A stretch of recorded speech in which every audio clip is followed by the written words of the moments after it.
Okay, so for this question, so for this class, there's kind of somewhat of an advanced solution, but for the other class, we already went through a more basic solution, yeah? So that basic one's on video, you can ask for it. Okay. And that solution was so nice. Yeah.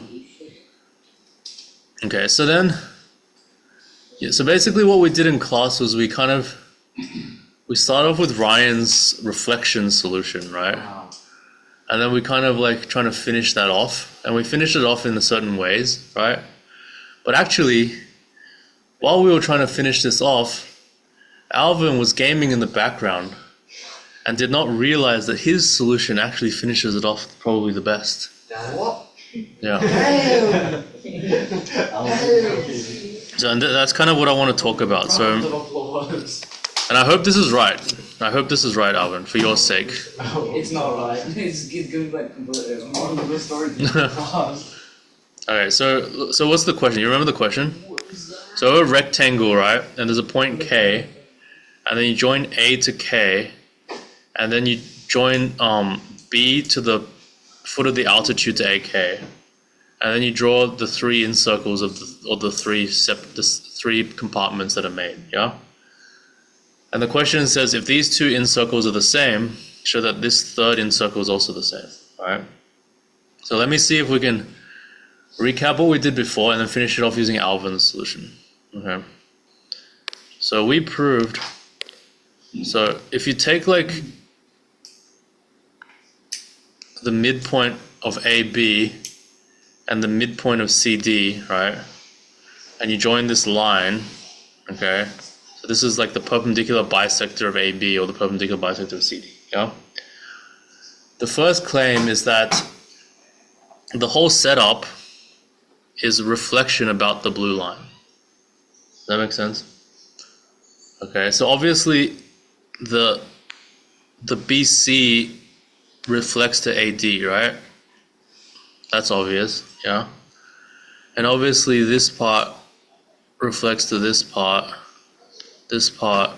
reflects to this part, right?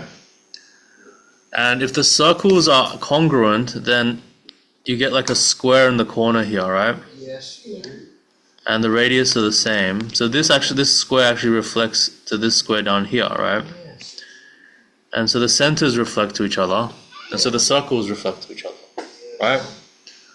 Okay, and since A and B reflect to each other, then these tangent lines also reflect to each other, right? Yes. Okay, so if these tangent lines reflect to each other, I'll call that point L, then, well, H must lie on the reflection line, right? H must be fixed, because H is on both lines, and so it gets fixed by the reflection, yeah? And then we also know, for example, this is like 45 degrees, right? Yeah? And we know this is like 45 degrees, and these are all 45 degrees as consequences of the reflection. Yeah? It's because if H lies on the perpendicular bisector of AB, then HBA is an isosceles triangle, right? But we already know it's a 90-degree triangle. So then we know these are 45 degrees, yeah? Okay, so let us observe how Alvin finishes off this problem from here. Yeah. I guess Alvin falsely concluded H was in the middle, okay? Yeah. But then finished off the problem quite nicely. Okay, so what does Alvin do? Yes, good question. Yeah, so what Alvin does, let's all check in the moment if it works, okay? Yay. Alvin's So you extend these lines, right? Yes. So that you get a square. Does that make sense? Yeah. Okay.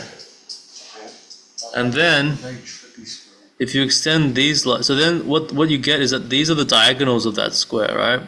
Oh. So that will meet at the corners of this square. Yeah? Does that make sense? Oh, so it's 4 identical triangles to the inside. And then you get 4 identical triangles, so therefore the incircles have to be like, did you read? I went too quickly on the question. Henry said it before I said it. That's a nice way to finish it, right? Yeah, Alvin, take a bow. Thanks, Alvin. Okay. Yeah, so I gave him 3 points just for that. Okay, and then. Final 5. Well, he didn't. He said H was in the. He said H was in the middle without really justifying it. Proof by just look at it. Yeah. So it's kind of a nice way to finish. Alright, do we have any questions about this? Michael, so say that I just wrote, I solved it by inspection. How many marks would I get for that? 0. If it was an algebra problem, I just gave you like a few equations and I said I solved it by inspection, how many marks would I give it? 0. Maybe 1. 0.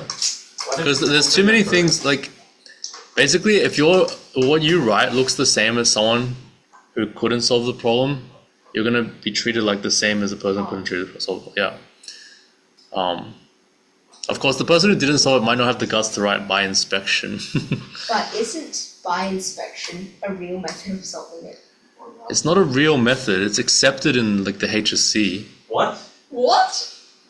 Like it's in like in extension 2 when you do the integrals, you can do them by inspection. What? What? That's crazy. Yeah. What do they mean by inspection? What? It's like you just see it. You just see it. Bro. No, that was like maybe the old syllabus. I don't know if it's still going on. I thought integrals were quite logical. Alright, is there any more to be said about this? Does everyone understand this? It's pretty neat, right? There's obviously like many more basic ways of doing this. If you want, you can ask for the video.